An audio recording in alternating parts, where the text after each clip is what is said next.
Hello, my name is Serenity. I go by Serenity Marie, Nitty's Knocker, Nitty Marie, all of this stuff. And this is my sister Patience.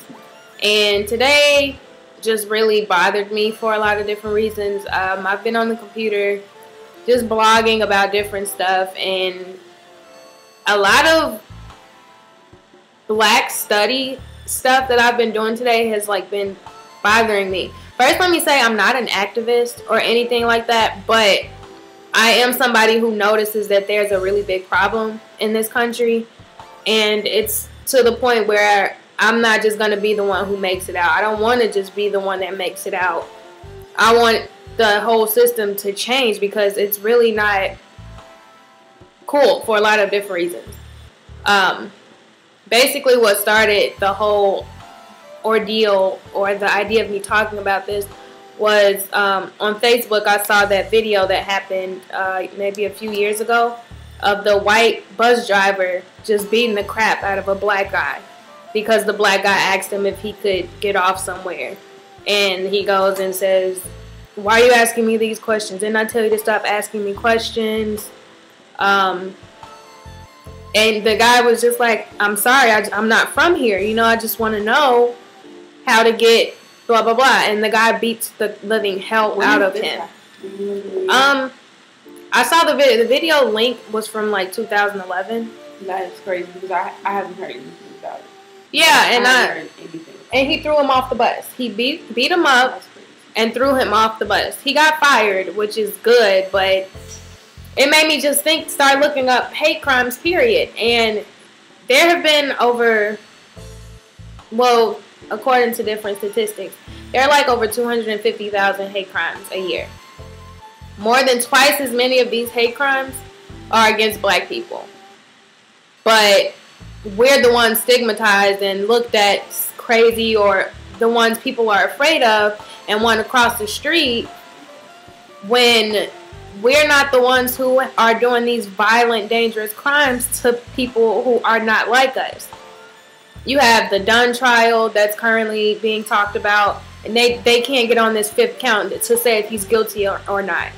Yes, he's guilty. He killed a kid because his music was too loud. Why is that hard to decide on? Oh, maybe no, there's no reason to even think about it. And there are a lot of people who do agree with me on that. You have the Trayvon Martin case and George Zimmerman doing celebrity boxing. Oh, ridiculous.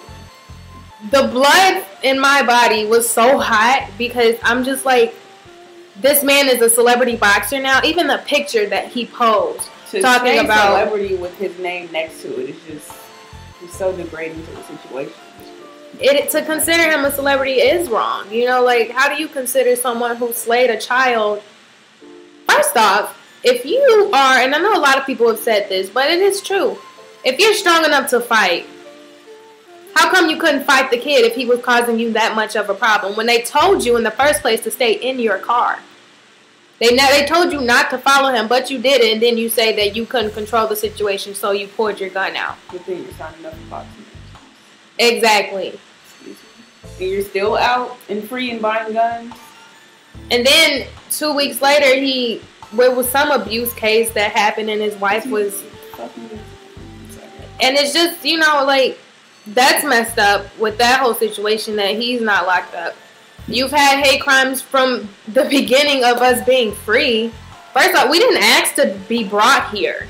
Nobody asked to be chained and brought to a place where we wouldn't be accepted. Even to this day, we're not accepted when we are just trying to make it like everyone else. Yes, there are a lot of crimes in black communities, but it's because there's nobody here to help us. There's nobody here to say, here's a helping hand. We know that things were crazy for you before, but here's a way out. We just keep getting looked at. The media just keeps making it seem like black people are so dangerous and so scary, when we're not looking at white people or other people when we're walking down the street holding our bags, when they're the ones running up behind us, hitting us in the head with poles because they don't like the sight of a black person. The night of Obama's election, 3 guys from Staten Island decided to assault African Americans. because they were upset.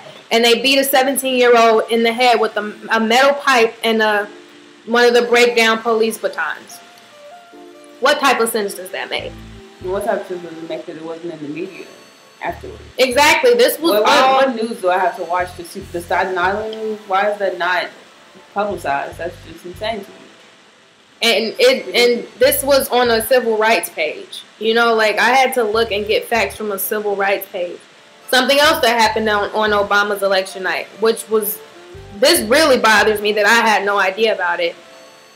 3 guys allegedly burned down a church in Missouri.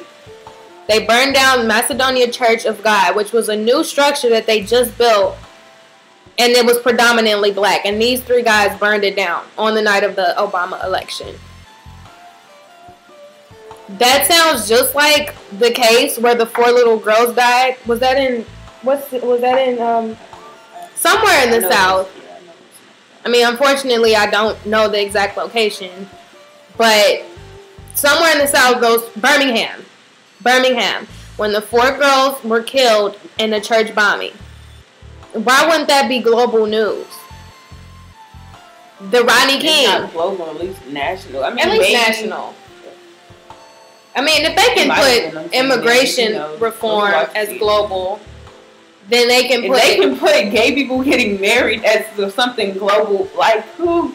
I'm sorry, I don't want to bring up gay people because that's such a broad spectrum. Like, I don't even want to talk about that subject, but it's just ridiculous things that we find to be important. Something that's like being a hazard to a person's life should be way more important than what a person is doing in the comfort of their own home.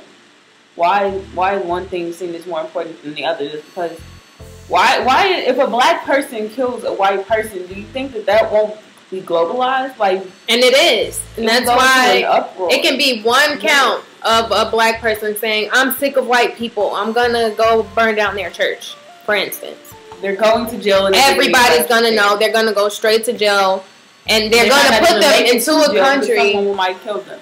Exactly. It will be ended instantly because we're a threat. Instantly. But these counts of things, like, there was something else in Louisiana. A family, an African American family, was the first African American family to move on a block in this neighborhood, and they were taunted by the Caucasians who lived in the neighborhood. The first night, they were shooting gunshots on their property.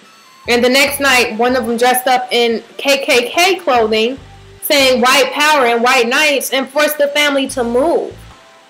What type of, why? What have we done to you? We were taken from our homes, from our tribes and our glory and our riches to be brought here to be workers for these people, and then we get the boot. We get looked at like we want to cause these problems, and people say, oh, well, maybe there is a lot more going on in black neighborhoods. Well, duh. Look what we're handed out. Look what we're given. Look where we're placed. I agree with that, but at the same time, I can't. I mean, it's all structured to oppress blacks. I'm not saying that, oh, we're such a sorry race, we can't figure out how to do anything on our own, but our minds have been altered so greatly. Like, the corruption in the black's mind is just, it's not something that you can easily reverse. There are places, what was it? It was, during, like, the civil rights movement, before we were aiming for for integration, we were segregated, and we were great when we were segregated. But then when we started putting in the white influences of the media or the books, even the books that we read, the dictionary, and I'm sure everybody's seen Malcolm X. It's just ridiculous. Like, once we put that white influence into our lives, it alters the state of mind of the black people. Because when we learning about your history is so enriching, and we never do. Every time Black History Month, go to any Chicago public school, elementary school, they're learning about black history starting with America.